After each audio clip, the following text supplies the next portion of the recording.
Bismillahirrahmanirrahim. Assalamualaikum warahmatullahi wabarakatuh. Perkenalkan, nama saya Muhammad Rizaldia dari kelas PI 4E. Di sini saya akan menjelaskan semua psikologi tentang karakteristik belajar. Setiap perilaku belajar selalu ditandai oleh ciri-ciri perubahan yang spesifik. Karakteristik perilaku belajar ini dalam beberapa pustaka rujukan, antara lain menurut Surya 1982 disebut juga sebagai prinsip-prinsip belajar. Di antaranya ciri-ciri perubahan khas yang menjadi karakteristik perilaku belajar. Yang terpenting adalah yaitu perubahan itu intensional. Kedua, perubahan itu positif dan aktif. Ketiga, perubahan itu efektif dan fungsional. Pertama, perubahan intensional.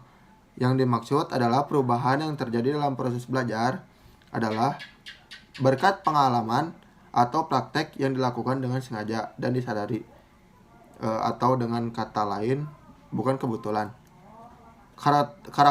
Karakteristik ini mengandung pengertian bahwa siswa-siswi menyadari akan adanya perubahan yang dialami, atau ia sekurang-kurangnya merasakan adanya perubahan pada dirinya seperti penambahan pengetahuan, kebiasaan, sikap, dan pandangan sesuatu, keterampilan, dan seterusnya. Kedua, perubahan positif dan aktif. Di sini perubahan yang terjadi karena proses belajar bersifat positif dan aktif. Positif artinya baik, bermanfaat, serta sesuai dengan harapan. Hal ini juga bermakna bahwa perubahan tersebut senantiasa merupakan penambahan, yakni diperolehnya sesuatu yang baru, seperti pemahaman dan keterampilan baru yang lebih baik daripada sebelumnya. Adapun perubahan yang terjadi dengan sendirinya seperti karena proses kematangan, misalnya bayi yang bisa merangkak setelah bisa duduk, karena usaha anak itu sendiri. Ketiga, perubahan efektif dan fungsional. Perubahan yang timbul karena proses belajar bersifat efektif, yakni berhasil guna.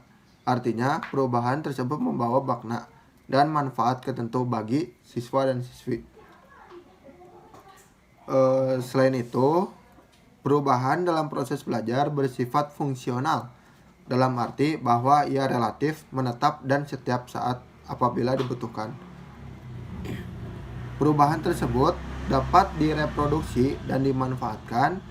Perubahan fungsional dapat diharapkan memberi manfaat yang luas. Misalnya, ketika siswa-siswi menempuh ujian dan menyesuaikan diri dengan lingkungan kehidupan sehari-hari dalam mempertahankan kelangsungan hidupnya.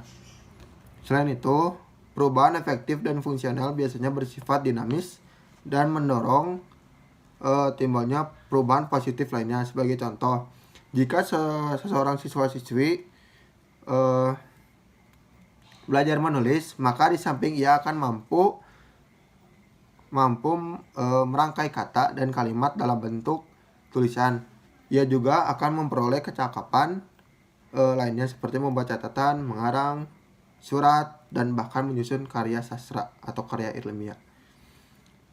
Hasil belajar dipengaruhi beberapa faktor, antara lain karakteristik belajar dan motivasi belajar.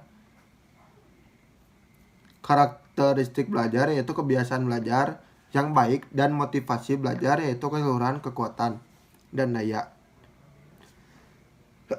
Ragam belajar. Dalam proses belajar dikenal adanya bermacam-macam kegiatan yang memiliki corak yang berbeda antara satu dan lainnya, baik dalam aspek materi dan metodenya, maupun dalam aspek tujuan dan tingkah laku yang diharapkan. Keanekaragaman jenis belajar ini muncul dalam dunia pendidikan, sejalan dengan kebutuhan kehidupan manusia yang juga beraneka macam. Berikut adalah beberapa ragam belajar. Yang pertama ada ragam abstrak. Belajar abstrak adalah belajar yang menggunakan cara berpikir abstrak. Tujuannya adalah untuk memperoleh dan memecahkan masalah-masalah yang